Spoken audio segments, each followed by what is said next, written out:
حضرت عبداللہ بن مسعود رضی اللہ تعالی عنہ روایت کرتے ہیں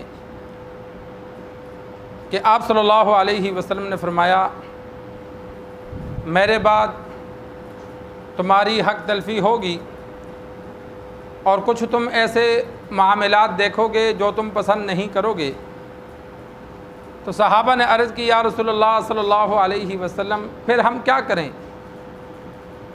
تو آپ صلی اللہ علیہ وسلم نے فرمایا، ان کا حق ادا کرنا اور اپنا حق تم اللہ سے مانگنا۔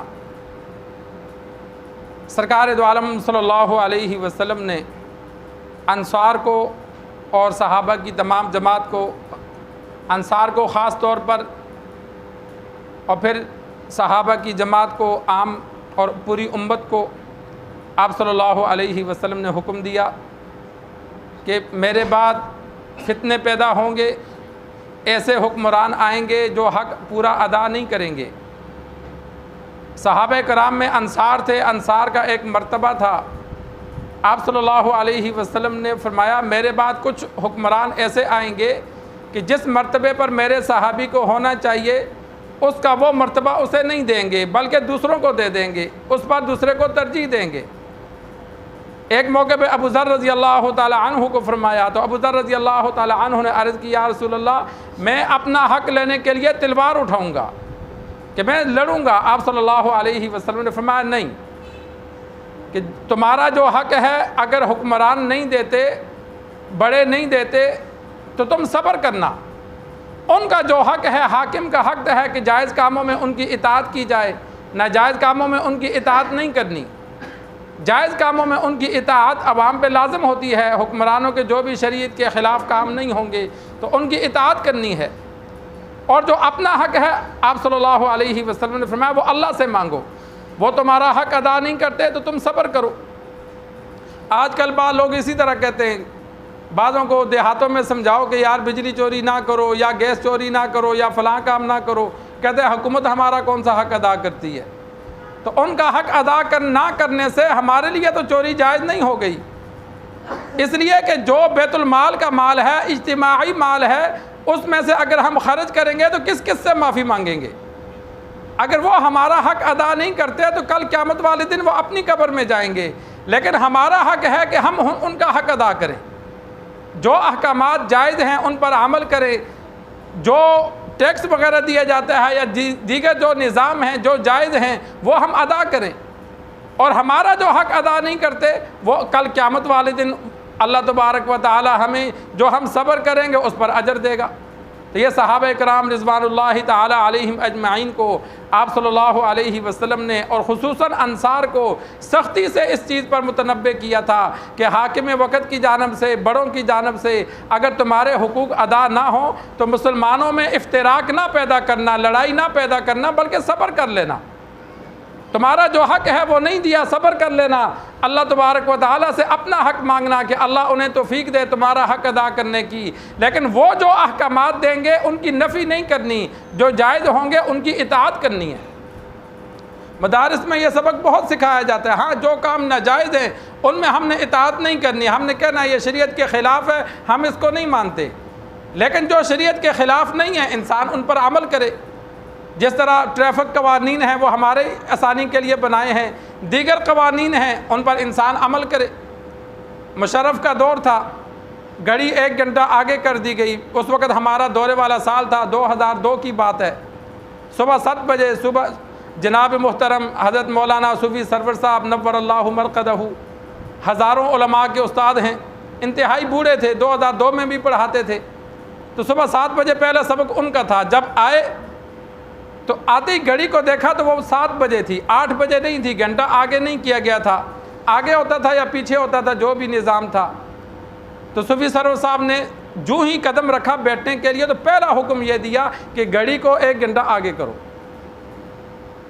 لڑکے نے اٹھ کر گھڑی کو آگے کیا، پھر بیٹھ کر سبق پڑھایا کہ حاکموں کا وہ حکم جو شریعت کے خلاف نہیں ہے اس پر عمل کرنا لازم ہے، اور جو شریعت کے خلاف ہے ہم اس پر عمل نہیں کریں گے اور اس سے خوش بھی نہیں ہوں گے کہ بھائی یہ احکامات شریعت کے خلاف ہیں، یہ حاکم غلط کرتا ہے۔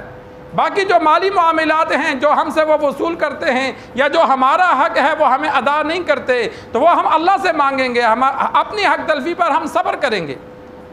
عمر فاروق رضی اللہ تعالی عنہ کا دور تھا تو وہ ایک ایک بندے کا خیال کرتے تھے۔ ہمارے ہاں مصائب آتے ہیں نا، کوئی فکر نہیں ہوتی۔ عمر فاروق رضی اللہ تعالی عنہ کے دور میں مصیبت آئی، 70,000 مسلمان شہید ہوئے، طاعون کی وبا پھیلی۔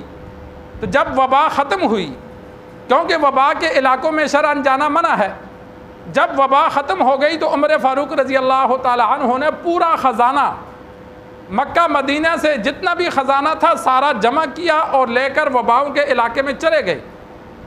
جن کا گھر نہیں تھا، جو محتاج تھے، جن کی ضرورت تھی، جن کے سربراہ مر گئے، سب کو پوری رقم ادا کی۔ پھر جن کے خاوند مر گئے تھے، عورتیں شادی کرنے کے قابل تھیں، پھر پورے علاقے میں لوگوں کو ترغیب دے کر ان کی شادیاں کروائیں۔ اس لیے کہ عورت 2 بچوں کی ماں ہے، 3 بچوں کی ماں ہے یا بچہ نہیں ہے، اگر شادی نہیں ہوگی تو وہ اس کے اخراجات مشکل ہو جاتے ہیں۔ اگر وہ یوں شادی شدہ ہو جائے گی تو اب اس کو خرچے کی فکر نہیں ہے، خاوند جیسا کیسا بھی ہے بیوی کا خرچہ اٹھائے گا۔ تو پورے علاقے میں ترغیب دے کر جو خواتین بیوہ ہو چکی تھی ان سب کی شادیاں کروائیں اور پھر واپس آئے۔ تو یہ حاکم وقت کا کام ہوتا ہے کہ جن علاقوں میں آفت آ جائے تو ان علاقوں میں پورا خیال کیا جائے۔ انفرادی طور پر کوئی مصیبت آئے، حاکم کا کام ہے۔ امیر معاویہ رضی اللہ تعالی عنہ کو ایک صحابی نے جب ڈرایا آپ صلی اللہ علیہ وسلم کے فرمان سنا کر، تو آدھی دنیا سے زیادہ پر حکمران تھے، اور یہ اس دور میں یہ میڈیا کا دور نہیں تھا، ایک محلے سے دوسرے محلے کی خبر نہیں ہوتی تھی لیکن وہ صحابہ کا ذہن دیکھو۔ امیر معاویہ رضی اللہ تعالی عنہ آدھی دنیا سے زیادہ پر 20 سال خلیفہ رہے، تو انہوں نے ہر محلے میں ایک بندہ مقرر کر دیا۔ جب ان کو ڈر لگا کہ کل قیامت والے دن کسی ایک کی بھی حق تلفی ہوئی تو مجھے جواب دینا پڑے گا، تو پوری سلطنت میں ہر علاقے میں ایک بندہ مقرر کیا جس کی یہ ڈیوٹی تھی کہ وہ اپنے علاقے میں چکر لگاتا، جو ضرورت مند ہوتا، کسی پر مصیبت آتی، کسی کی چوری ہوتی، کسی کا نقصان ہوتا، تو وہ امیر معاویہ رضی اللہ تعالی عنہ کو پیغام لکھتا، وہ بیت المال سے اس کے لیے مال بھیج دیتے تھے۔ پوری سلطنت میں یہ نظام رکھا تھا کہ ہر علاقے میں ایک بندہ رکھ دیا جو پورے علاقے کے روزانہ کی رپورٹ تیار کرتا تھا۔ کسی کا گھر جل گیا یا کسی کا کوئی بھی حادثہ ہو گیا، جا کر اس کے نقصان کا اندازہ لگا کر امیر معاویہ رضی اللہ تعالی عنہ کو بھیج دیتا کہ فلاں بندے عورت ہے، خاوند فوت ہو گیا، اتنے بچے ہیں، فلاں کا مالی نقصان ہو گیا، فلاں کو تجارت میں نقصان ہو گیا، فلاں کا گھر جل گیا۔ تو جو رقم لکھی جاتی تھی امیر معاویہ رضی اللہ تعالی عنہ بیت المال سے پورے علاقوں میں بھیج دیا کرتے تھے۔ اسی وجہ سے صحابہ کا جتنا بھی دور گزرا، کسی ایک جگہ بھی ایک واقعہ بھی ایسا نہیں ملتا کہ کسی بندے پر ظلم ہوا ہو یا کسی کی حق تلفی ہوئی ہو۔ تو وہ تو ایک انصاف کا دور تھا، لیکن آپ صلی اللہ علیہ وسلم نے ساتھ حکم دیا کہ بعد میں جوں جوں قیامت قریب آئے گی تو ظالموں کا دور آئے گا، وہ عوام کا حق ادا نہیں کریں گے، تو عوام کو حکم دیا کہ جن کا حق ادا نہ ہو وہ پھر صبر کریں، حاکموں کا حق ادا کریں اور اپنا حق اللہ سے مانگیں۔ اللہ سے دعا ہے اللہ ہمیں دین سیکھ کر سمجھ کر عمل کرنے کی توفیق عطا فرمائے۔